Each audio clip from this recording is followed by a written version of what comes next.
One thing that is very common to want to do with a free pick graphic is to change the colors. To do that, you're going to want to make sure that you have the correct layer selected that has your objects on it. And you also want to make sure that you've actually unlocked anything that you have locked throughout your process of resizing and moving everything around. So to do that, I'm going to go to Object and then just unlock all. So now I can actually edit everything. And one really nice feature sometimes in Illustrator is the ability to recolor the entire artwork all at one time. So to do that, I'm going to hit Control A to select everything in my file, and then I'm going to come up here to Edit Colors, Recolor Artwork. When I do that, it's going to open up this dialog box, and here it's going to show me all of the different colors that are represented in the file as it exists right now. And to change them, what I will do is I can double click this. It gives me this color picker box. I can use this to click and drag to different colors within this orange.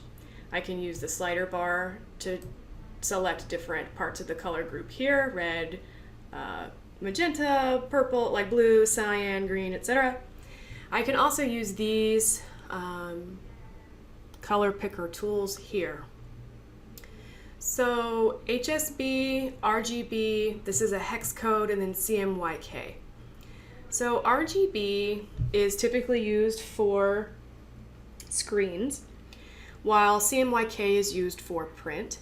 And then this hex code is also used for screens, so web.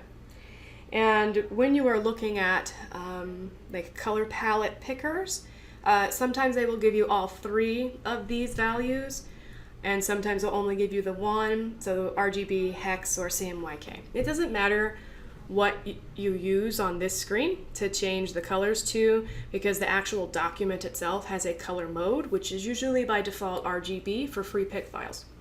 If you are wanting to print your graphics via Shutterfly or Snapfly, just combined services there, you do need to make sure that you're saving that as an RGB file, or it won't actually load into their system. So they use RGB for some reason, even though they're a print company, probably because all of their files are submitted electronically. So there's kind of a quick intro to the different types of color profiles that you have.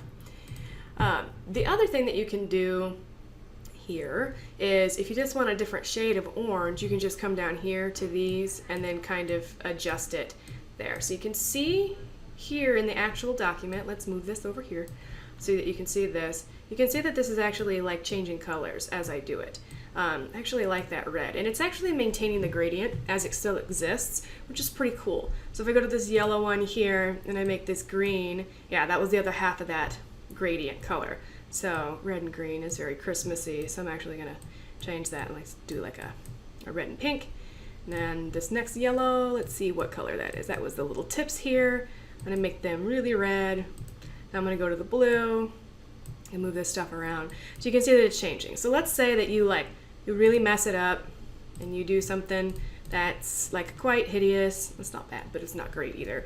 You're like, oh no, you can actually undo that. Use the eyedropper and it will revert the artwork back to its original color. When you are doing these sort of tasks of changing color, I strongly suggest that you have a color palette already in mind. It takes a lot of the guesswork out of what is going to look good color-wise, and it will save you a lot of time because you already made the decision about color ahead of time. Now you're just making it, you're just matching that.